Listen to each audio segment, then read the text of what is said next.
Capítulo 8. Certas fortalezas são masmorras disfarçadas. Aquele que teme sofrer já está sofrendo aquilo que teme. Michel de Montaigne. Uma vez vi uma reportagem de um homem muito pobre e sem instrução que começou a guardar dinheiro ainda muito novo.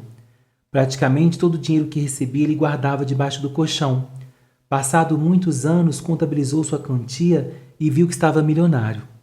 Só que devido aos anos passados e a moeda ter mudado, o dinheiro que ele tinha não servia para mais nada. Aparentemente rico, mas na verdade pobre. Há pessoas que agem exatamente como esse homem, porém no campo emocional. Sofreram tanto na vida que estão guardando o coração de experiências desagradáveis e acham que assim estão protegendo e enriquecendo suas vidas por evitarem problemas. Contudo, não percebem que continuam pobres, como no caso daquele homem pobre. A proteção excessiva o fez perder mais do que ganhar. O apóstolo Paulo nos ensina que temos armas poderosas em Deus para destruir fortalezas, porque as armas da nossa milícia não são carnais e sim poderosas em Deus, para destruir fortalezas anulando os sofismas, 2 Coríntios capítulo 10, verso 4. Repare que ele usa a expressão fortaleza. Ora, fortalezas servem para proteção. O apóstolo Paulo diz que precisamos destruir estruturas que construímos com o objetivo de nos proteger. No entanto, existe um detalhe importante. O apóstolo também fala de sofismas. Sofismas são ideias e raciocínios mentirosos com aparência de verdade. Então, essas fortalezas às quais o Paulo se refere são aquelas edificadas a partir de sofismas. Isso se dá quando a pessoa, por meio de sua forma de pensar, toma atitudes que para ela estão protegendo sua vida. Só que, se a proteção é baseada em uma mentira, ela continua sofrendo e sendo atacada apesar de achar que está sendo protegida. Em seu livro A Raiz de Rejeição, a escritora Joyce Meyer trabalha com as ideias muros de proteção. Ela afirma que as pessoas tentam se defender mais de feridas emocionais do que das físicas. Se você, por exemplo, estiver andando e bater seu pé numa pedra, vai, quem sabe, gritar e esfregar o pé. Contudo, jamais vai erguer o pé e segurar com a mão andando de uma só perna, com medo de bater o pé na pedra de novo. Você, na verdade, sente a dor da batida, mas coloca o pé no chão de novo, e assim se arrisca a ter uma nova batida. Emocionalmente, muitas vezes preferimos andar mancando do que arriscar a sermos feridos novamente. Presos nessa fortaleza, não percebemos que andar de uma só perna torna a vida mais cansativa e dolorosa do que arriscar se ferir de novo. Já conversei com tantos pastores que foram feridos e machucados por discípulos e pessoas próximas. É muito triste ouvir esses pastores dizendo que têm medo de se doarem de novo e serem novamente traídos, de investirem em alguém e receberem gratidão. Por isso estão fechados, solitários e sem ânimo, que tinha para fazer o seu ministério. Estão sempre com os dois pés atrás, desconfiados sobre quem pode ser o próximo a lhe ferir. Se sentem protegidos na sua fortaleza de sofismas e não percebem que existem pessoas que estão se aproximando deles e precisam ser cuidadas. Pessoas que podem ajudar a sua liderança e ser cura para as feridas dela. Muitas vezes Deus usa relacionamentos sadios para restaurar feridas causadas por relacionamentos doentes. A dor muitas vezes cega a pessoa e a impede de ver o bem. Ela acha que todos são iguais aos que lhe feriram. Por isso, determina que se fechará em seu sofrimento, porém, não percebe que essa atitude é ainda pior. O escritor Michel de Montaigne afirmou: aquele que teme sofrer já está sofrendo aquilo que teme. Na verdade, aquele que por temer sofrer se refugia em sua fortaleza terá nela a própria armadilha de sofrimento que procura evitar. Dar uma oportunidade para a vida tem um risco de sofrimento. Todavia, não dar essa oportunidade já é o próprio sofrimento. Gostaria muito de dizer para você que sofreu traição de um cônjuge, ingratidão de alguém, rejeição de uma pessoa próxima, outras feridas, que isso nunca mais vai acontecer. No entanto, ao dizer isso, eu estaria mentindo. Frustração com pessoas acontece e continuará a acontecer. Contudo, o que estou querendo frisar é que ao ficar preso em sua fortaleza, você perderá muito da vida e continuará sofrendo ainda mais, com a falsa impressão de que está protegido. Usando novamente o exemplo da liderança usado acima, Imagine quantas pessoas que precisam de ajuda vão ficar no sofrimento por você ter se isolado. Quanto você vai sofrer por não ver seu ministério crescer e não fazer intensamente o que foi chamado para fazer? Se um amigo lhe feriu, Deus tem novas amizades para você. Se um homem feriu seus sentimentos, não tenha medo de se relacionar de novo. Não percebemos, mas muitas pessoas especiais e experiências maravilhosas da vida ficam do lado de fora da nossa fortaleza, enquanto nos sentimos falsamente protegidos do lado de dentro.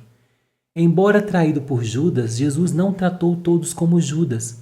Uma mulher não precisa tratar todos os homens como aquele que a machucou. Um líder não precisa ver seus liderados como aquele que o traiu.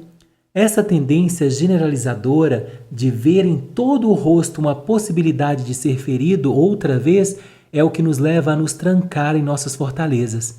A pessoa toma uma atitude radical dizendo: nunca mais eu faço isso, nunca mais me envolvo de novo, e não percebe que o trauma virou uma espécie de chefe que comanda a sua vida. Alguns ainda não apenas se fecham, como tenta dar o troco naqueles que o feriram. Fazem do ataque a própria fortaleza, achando que, caso se vinguem, se sentirão melhor. Alimentem o ódio e o rancor e não percebem o quanto isso machuca. Às vezes, fazem do seu sucesso o caminho da vingança para mostrar que estão certos. A Bíblia nos ensina que aquele que diz que está na luz e aborrece a seu irmão, até agora está em trevas. Aquele que ama seu irmão está na luz, e nele não há escândalo, mas aquele que aborrece a seu irmão está em trevas, e anda em trevas, e não sabe para onde deve ir, porque as trevas lhe cegaram os olhos. 1 João, capítulo 2, verso 9 ao 11. Neste texto se percebe que a mágoa com outra pessoa funciona como escuridão que nos cega os olhos. Como bem colocou a pastora Valnice Milhomes, quem não perdoa é prisioneiro do seu passado. Perdeu a capacidade de viver no presente. Daí porque se fere tanto, pois diante de cada atitude ele revela dificuldade em analisar a situação como de fato ela é. No momento, ele encara o presente com os olhos do passado. Uma maneira de deixar o passado e sair da fortaleza é o perdão. Peça a Deus graça para perdoar quem lhe feriu. Não finja que está tudo bem. O fingimento é a ideia que, por ninguém saber, terei paz a respeito disso.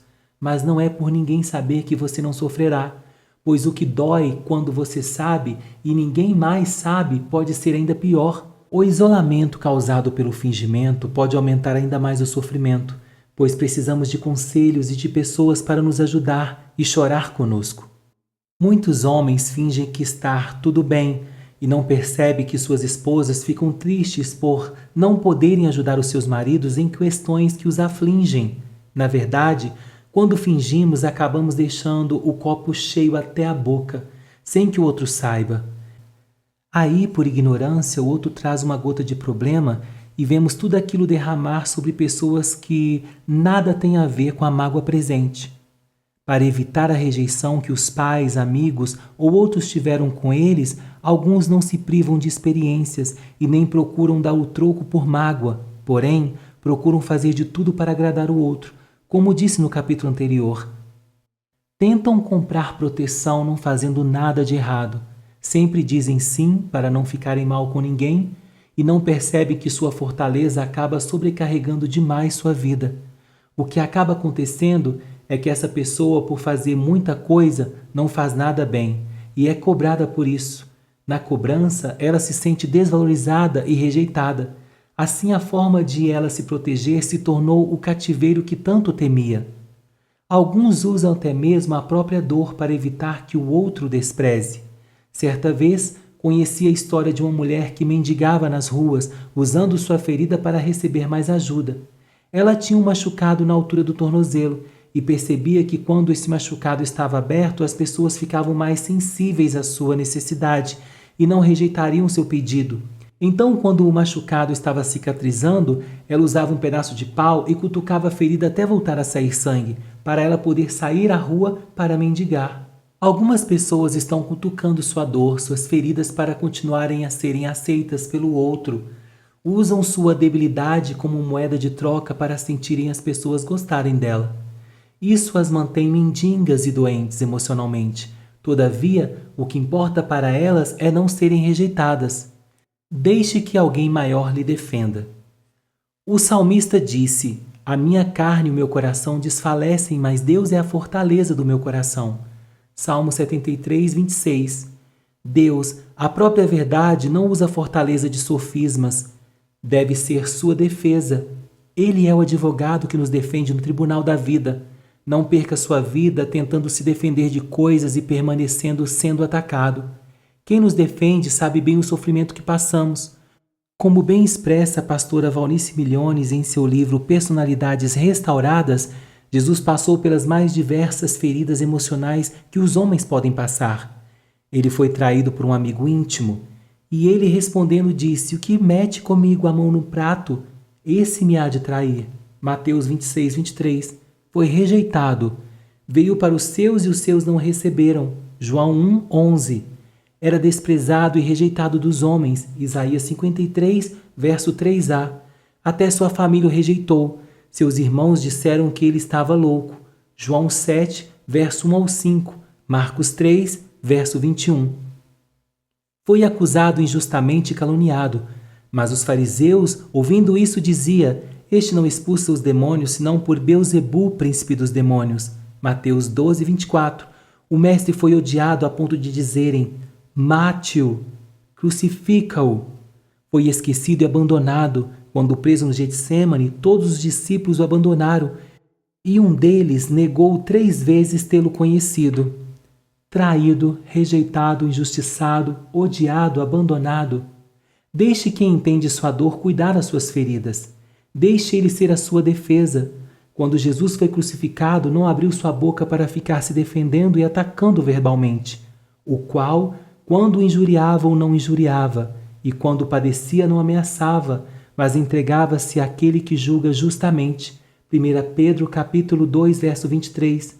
Não fique se justificando demais e falando muito para se defender. Fale o necessário e se cale, confiando no Deus que julga retamente. Se você assumir as rédeas falando ou usando sua fortaleza, Deus o rejeitará e não lutará. Contudo, se entregar o controle para ele, verá que o mal que você faria a si mesmo, tentando se defender do que pode acontecer com você, simplesmente não existirá. Perceberá que se Deus for a sua fortaleza, aquilo que fizeram contra você não vai destruir, mas sim ajudá-lo.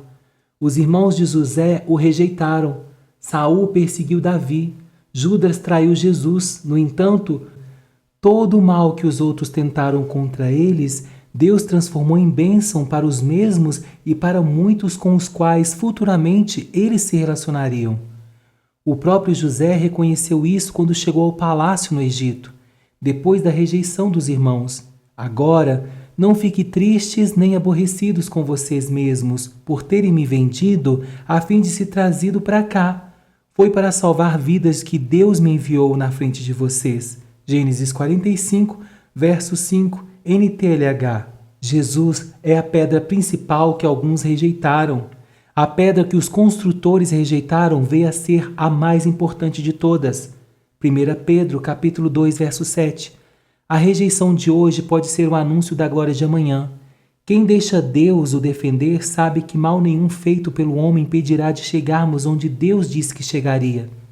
Ame seus inimigos, porque o advogado garante a você que, mesmo que a traição de alguém o leve à morte, um novo dia de ressurreição brilhará, ainda mais glorioso no seu futuro.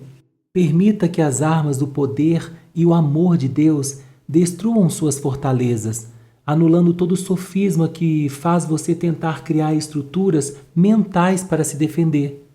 Não se prive de experiências novas, não tenha medo de ousar, deixe a mágoa e vingança de lado, abandone o fingimento e a autodefesa verbal.